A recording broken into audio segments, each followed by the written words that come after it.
അസ്സലാമലൈക്കും. Welcome back to our channel. കുറേ ദിവസത്തിന് ശേഷം ഞാൻ വീണ്ടും വന്നിട്ടോ.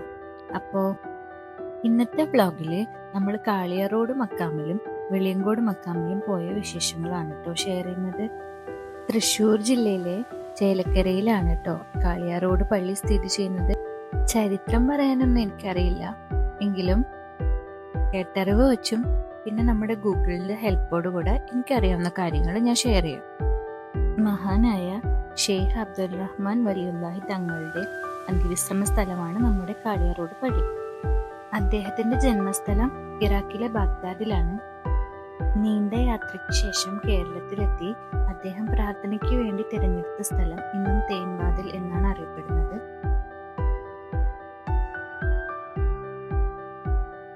എല്ലാ മതസ്ഥരും ഒരുപോലെ സന്ദർശിക്കുന്ന ഒരു പള്ളി കൂടിയാണ് കേട്ടോ ഇത്. സത്യപ്പള്ളി എന്ന പേരിലും ഈ കാളിയാറോഡ് മക്കാം അറിയപ്പെടുന്നുണ്ട്. എന്തൊരു പ്രശ്നത്തിന്റെ പേരിലും ഇവിടെ വന്ന് സത്യം ചെയ്താൽ അത് തെളിയിക്കപ്പെടും എന്നാണ് വിശ്വാസം.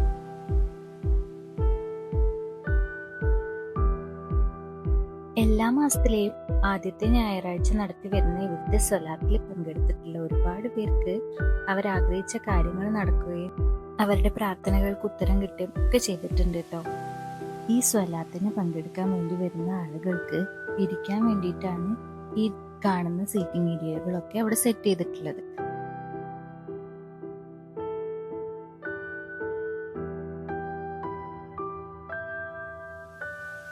കുഞ്ഞുങ്ങളില്ലാത്ത ദമ്പതികള് അന്നദാനം നടത്തുന്ന പതിവും ഇവിടെയുണ്ട്. ഇവിടെ നടത്തി വരുന്ന ചന്ദനക്കുടം നേർച്ചയും അത്യാവശ്യം ഫേമസ് ആണ് കേട്ടോ.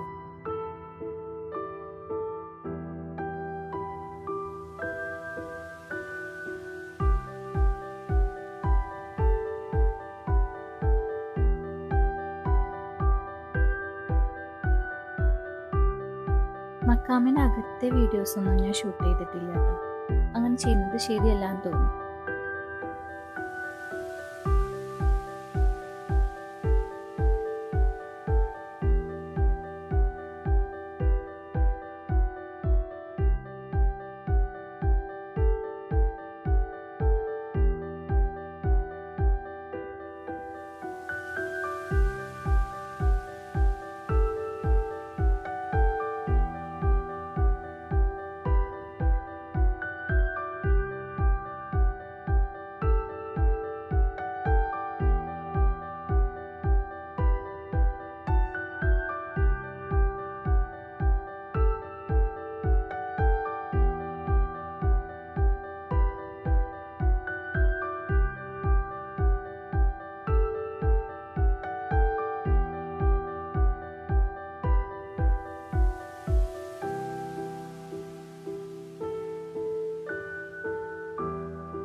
കാളിയാറോഡ് പള്ളിയുടെ പരിസര പ്രദേശങ്ങളൊക്കെ കാണാൻ നല്ല ഭംഗിയാണ് കേട്ടോ.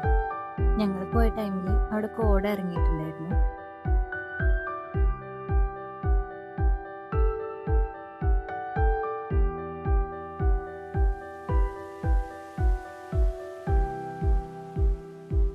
അങ്ങനെ കാളിയാറോട് പള്ളിയിൽ നിന്ന് ഇറങ്ങി ഇനി നമ്മൾ പോകുന്നത് വെളിയങ്കോട് ഉമ്മർക്കാലി തങ്ങളുടെ പള്ളിയിലേക്കാണ്.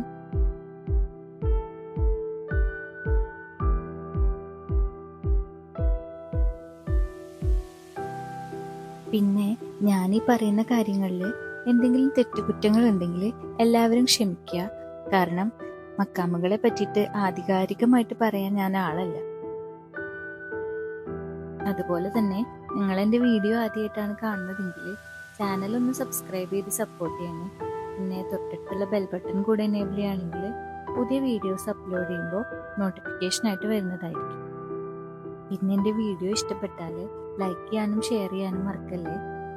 ഞാൻ പറഞ്ഞ കാര്യങ്ങളിൽ എന്തെങ്കിലും മിസ്റ്റേക്സ് ഉണ്ടെങ്കിൽ നിങ്ങൾക്ക് കമൻറ്റിലൂടെ അറിയിക്കാവുന്നതാണ് കേട്ടോ. അപ്പോൾ ഇനി നമ്മൾ പോകുന്നത് വെളിയങ്കോട് പള്ളിയിലേക്കാണ് കേട്ടോ. അതിനു മുന്നേ നമ്മൾ പുത്തൻപള്ളിയിലേക്ക് പോയിട്ടുണ്ടായിരുന്നു. പക്ഷെ അവിടുത്തെ വീഡിയോ ഷെയർ ചെയ്യാൻ പാടില്ല എന്നുള്ളതുകൊണ്ട് അവിടുന്ന് ഞാൻ വീഡിയോസ് ഒന്നും ഷൂട്ട് ചെയ്തിട്ടുണ്ടായിരുന്നു.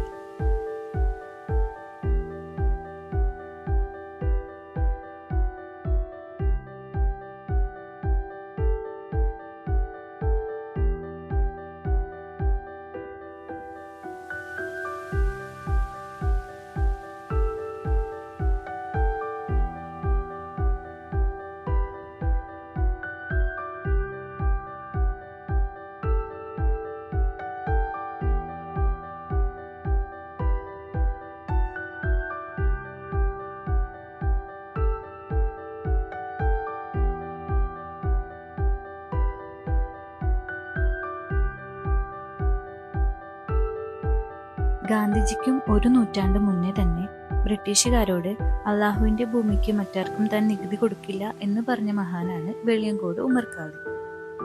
മലപ്പുറം ജില്ലയിലെ വെളിയങ്കോട് എന്ന സ്ഥലത്ത് ജനിച്ച അദ്ദേഹം ബ്രിട്ടീഷ് സാമ്രാജ്യത്വ വിരോധിയും ഇസ്ലാമിക മതപണ്ഡിതനുമായിരുന്നു.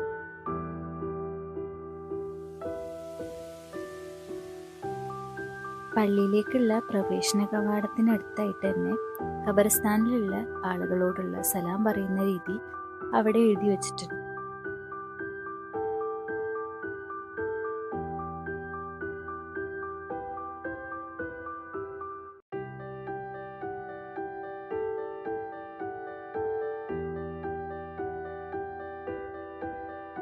അള്ളാഹുവിന്റെ ഭൂമിക്ക് കരം പിരിക്കാൻ ബ്രിട്ടീഷുകാർക്ക് യാതൊരു അർഹതയുമില്ല എന്ന് വാദിച്ച മഹാനായിരുന്നു വെളിയങ്കോട് ഉമർഖാലി. 1819 ഡിസംബർ 18 ഉമർഖാലിയെ അറസ്റ്റ് ചെയ്യാനായിട്ട് അന്നത്തെ കളക്ടർ ഉത്തരവിട്ടിട്ടുണ്ടായിരുന്നു. അന്ന് അദ്ദേഹത്തെ ബ്രിട്ടീഷുകാർ അറസ്റ്റ് ചെയ്യാൻ വന്നപ്പോൾ ഉണ്ടായ കാര്യങ്ങളൊക്കെ ചെറുപ്പത്തിൽ ഉമ്മ പറഞ്ഞു കേട്ടിട്ടുണ്ട്.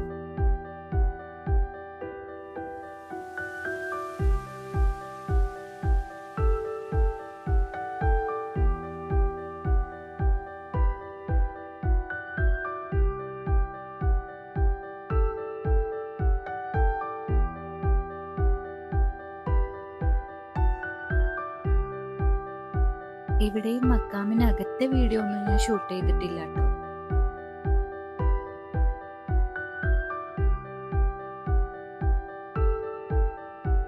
വെളിയങ്കോട് ഉമർഖാലി ഉപ്പാപ്പാന്റെ ഏറ്റവും അടുത്ത സുഹൃത്തായ സൈനുദ്ദീൻ മർക്കാർ ഉപ്പാപ്പാന്റെ ഖബറാണ് കേട്ടോ ഇത്.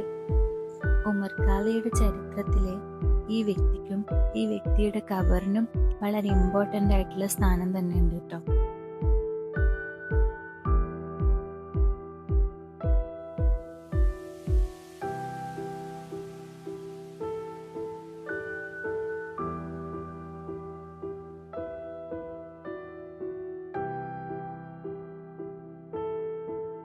അപ്പോൾ ഇന്നത്തെ വീഡിയോ അത്രയൊക്കെ ഉള്ളൂ. വീഡിയോ ഇഷ്ടപ്പെട്ടാൽ ലൈക്ക് ചെയ്യാനും ഷെയർ ചെയ്യാനും കമൻറ്റ് ചെയ്യാനും മറക്കല്ലേ. പിന്നെ ഇതുവരെ എൻ്റെ ചാനൽ സബ്സ്ക്രൈബ് ചെയ്തിട്ടില്ലെങ്കിൽ ഒന്ന് സബ്സ്ക്രൈബ് ചെയ്ത് സപ്പോർട്ടും കൂടെ ചെയ്യണേ. തൊട്ടടുത്തുള്ള ബെൽ ബട്ടൺ കൂടെ എനേബിൾ ചെയ്യുകയാണെങ്കിൽ പുതിയ വീഡിയോസ് അപ്ലോഡ് ചെയ്യുമ്പോൾ നോട്ടിഫിക്കേഷനായിട്ട് വരുന്നതായിരിക്കും. Thank you for watching.